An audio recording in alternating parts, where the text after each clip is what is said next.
Hello? Yeah, is this the Good Boy Bone Police? Yeah, I have a good boy here. He wants to go to the roof, but I'm not sure if he's been enough of a good boy to go to the roof. He is allowed to go to the roof. Kyra, do you want to go to the roof? Okay, let's go to the roof. Let's go. Give me that! Give me that! Give me that soccer ball! Give me that!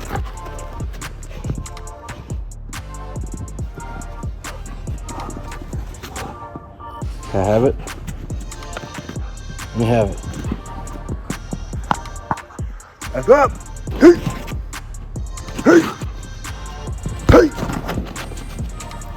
What is going on, Action Army, and welcome to another video. In today's video, I'm going to talk about 3 things that are insidious to basketball players. So if you're a basketball player, you are definitely gonna wanna watch this video. If you are a coach, you could probably agree with me that if you see your athletes doing these things, then you know that these are red flags. And if you're just a retired athlete like me who's trying to be his best, you're gonna wanna make sure that you don't do these things as well, because this doesn't just affect your performance in basketball or your performance in the gym, this affects your life in general. So I'm gonna tell you these 3 things right after Cairo gets done chomping on this big block of ice. You want this? Huh? You want this soccer ball? Go get it! Oh, nice catch. Hey, give me that! Hey, give me that! Hey, give me that! Guess I should have wore some better shoes, huh? We out here in the slippies. Oh, what a catch. Gotta fake him out. Hey! Hey! Hey!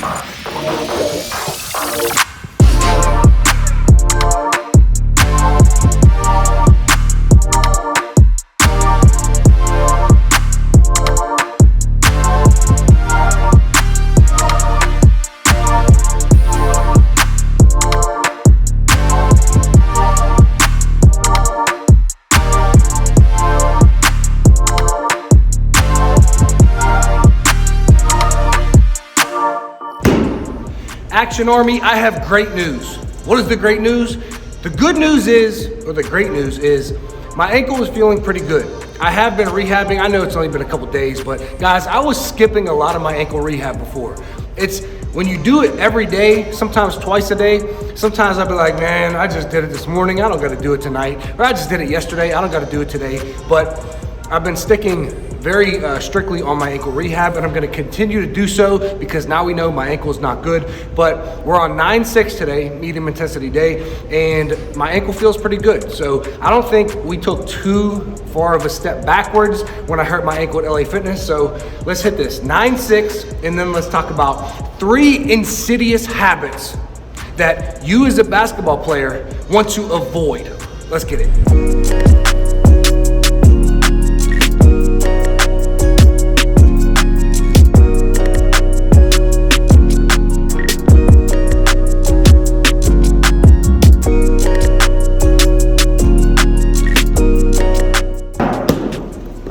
All right, guys, let's talk about it. 3 negative habits that will keep you weak as a basketball player.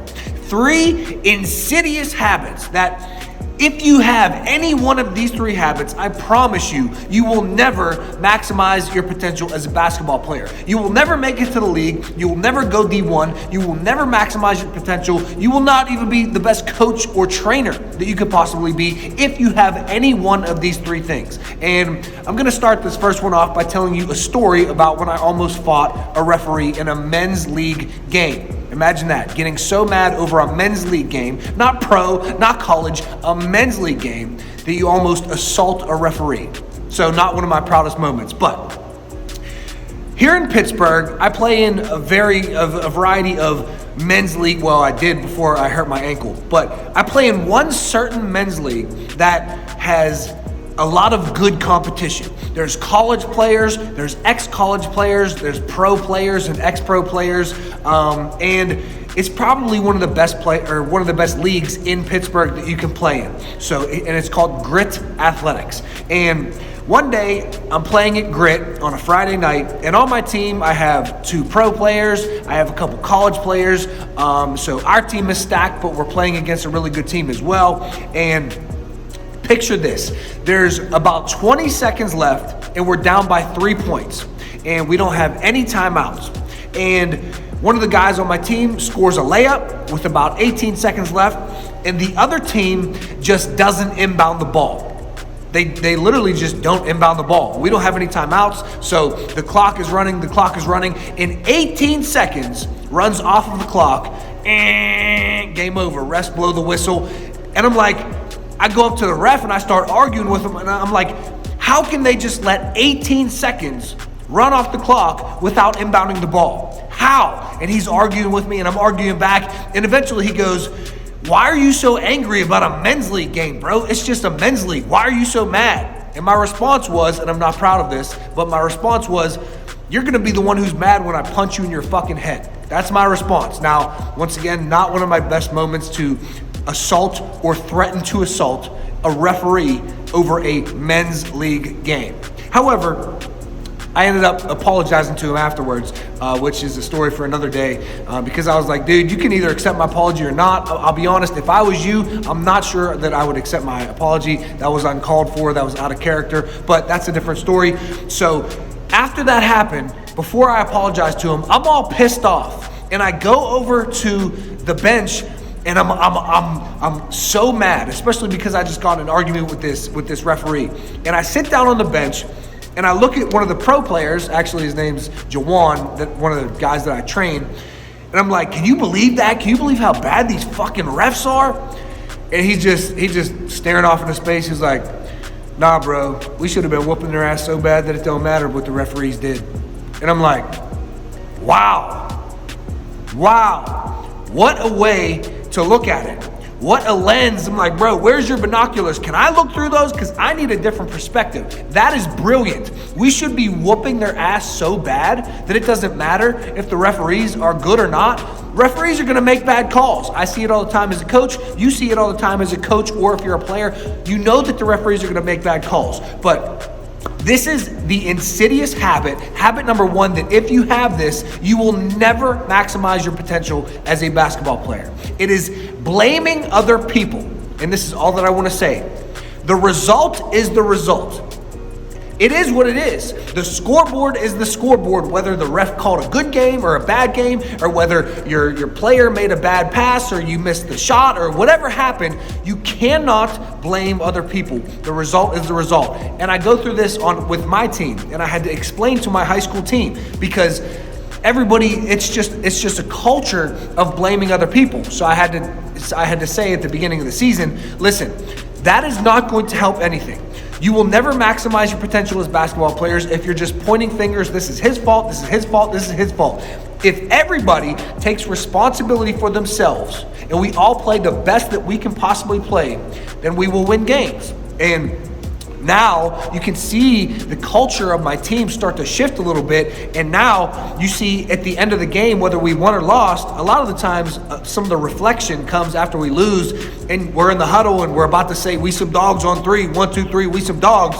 You have, coach, can I just say something? Yeah, what's up? That was my fault. I wasn't really getting back on defense like I should have, or my man was busting my ass. I really wasn't locking up like I should have, or that's my fault. I took a couple bad shots. They were forced shots, or I made a few bad passes. Now you see high school kids, 14 to 18-year-olds, taking responsibility for themselves. And if everybody takes responsibility for themselves, I promise you, we are so much better as a team than when we started. And you will be so much better as a player than if you were just pointing fingers and blaming other people and saying, well, we lost because of the refs. We lost because of this guy or that guy or my coach, or we lost because of whoever. You have to take responsibility for yourself. So habit number 1 that is insidious for you as a basketball player, habit number 1 that will make you weak, is blaming other people.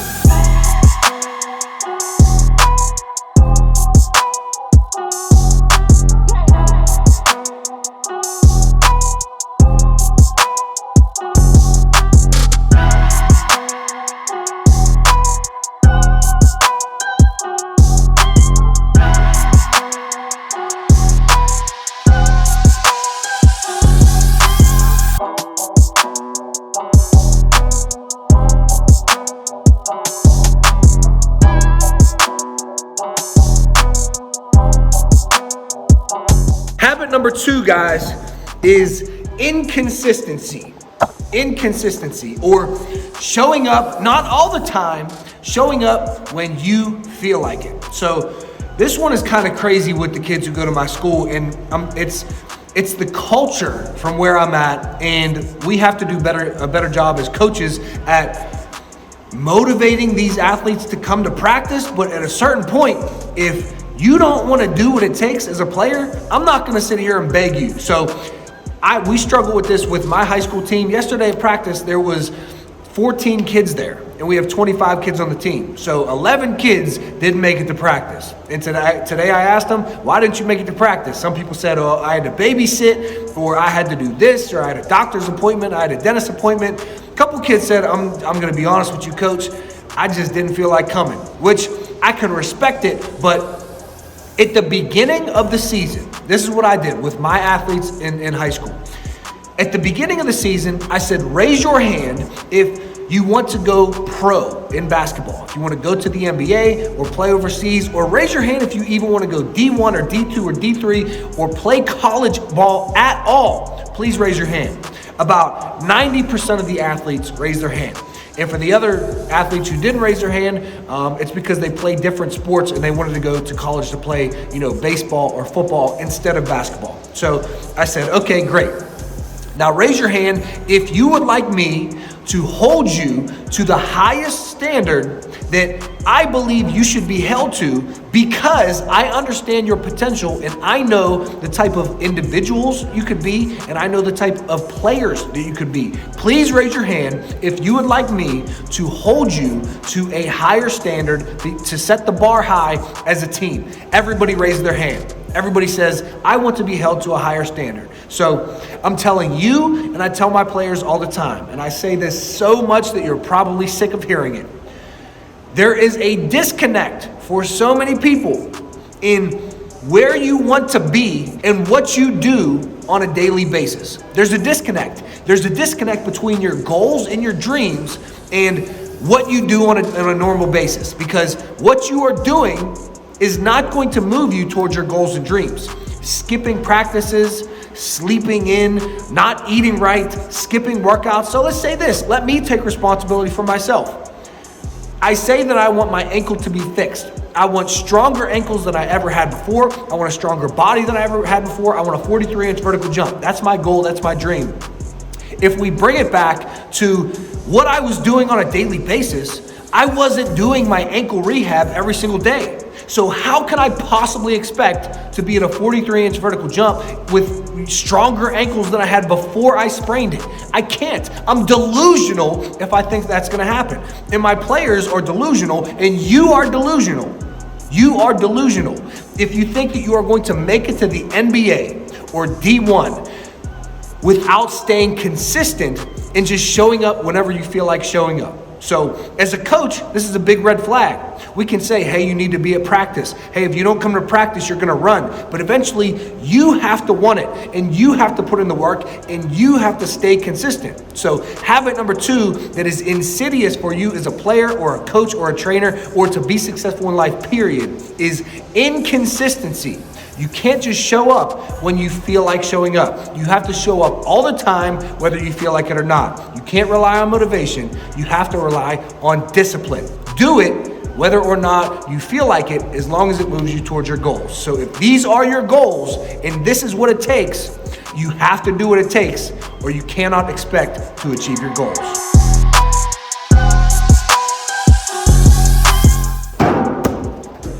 And guys, negative habit number 3 that is insidious for you as a basketball player or coach or trainer is not giving your all to everything that you do. Not going 100%. And you have all these motivational speakers who say, don't give 100%, give 110%, give 120%. I don't care what you call it. I'm gonna call it 100%. If you don't give 100% effort, I promise you, it will carry over into everything that you do. There is no picking and choosing what you give 100% effort to. And let me tell you a story about back when I was a lifeguard. So Back when I was a lifeguard, I was about 18 years old, and I literally had to clean shit out of toilets. I literally, if the toilet flooded or the toilet was clogged, who deals with it? We don't have the maintenance guy. The lifeguards dealt with it. So I was 18 years old, and I remember I was cleaning literal feces out of a toilet. And I thought to myself, and I was listening to Gary Vaynerchuk at the time, so he was firing me up to clean this toilet the best that I possibly could. But he was saying, and you've heard so many other times from other motivational speakers and podcasts, I'm sure you have heard this because you're a learner, you're part of the Action Army. I'm sure this is not the first time you're hearing this. But he said, the way that you do one thing is the way that you do everything. So if you don't give 100% effort to the small things in life, how can you expect to give 100% effort to the big things in life? So if you don't give 100% in practice, how can you possibly give 100% in the games? They say practice how you play. And if you think, well, I can pick and choose. I go hard in the games, but I don't really want to go that hard in practice. I promise you, that is not going to get you where you want to go.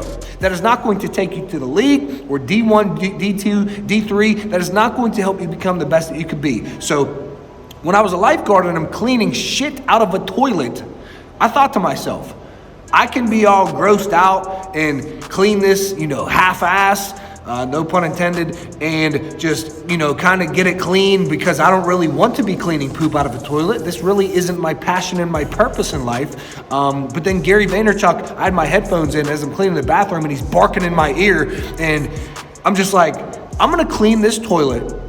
This is going to be, LeBron James himself is going to want to poop on this toilet because it's so clean. And I cleaned the mess out of this toilet. I cleaned the life out of this toilet. I cleaned it to the best of my ability. And then I carried that on with me. And I did lifeguarding the best that I could possibly be. And I do YouTube the best that I could possibly do it. And I coach the best I could possibly do it. And one thing that really helps me with everything that I do is right before I go to do something, I ask myself, what is the purpose of why I'm doing this? Why do I even want to do this in the first place? Because if you're building a business or you're trying to be the best at something, and you understand you have to put in your 10,000 hours or even more than that, so things get boring, things get monotonous, and sometimes you could be going along that road and it could just feel like, why am I doing this again? So I really get connected to my purpose before I do things nowadays, and it really helps me to give 100% effort to everything that I'm going to do. Because if you're not going to give 100% effort, why are you doing it in the first place? I actually had a player say this to me the other day. He said, Coach, I was way better than you when you were in your prime. And I was like, damn, I'm not in my prime anymore. I don't want to be like that. I want to be 31 in my prime. You want to be 40 in your prime, 50 in your prime, 46 in your prime, 22 in your prime. Whatever age you are, make it your prime. Be the best at it. Do everything with 100% effort. Don't half-ass it, then why are you going to do it anyway?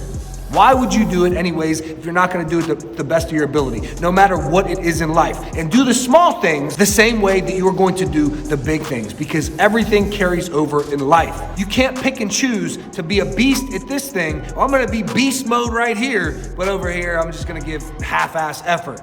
There is no beast mode. There's just beast. So guys, that is habit number 3 that will keep you weak as a basketball player or as a trainer or a coach, not giving 100% effort to everything you do. And guys, that's gonna do it for this video. So take these 3 habits, don't let them be you. Do the opposite of these habits, and I promise you, you will become the best that you can be if you take action and get 1% better every single day. I'll see you in tomorrow's video. Peace.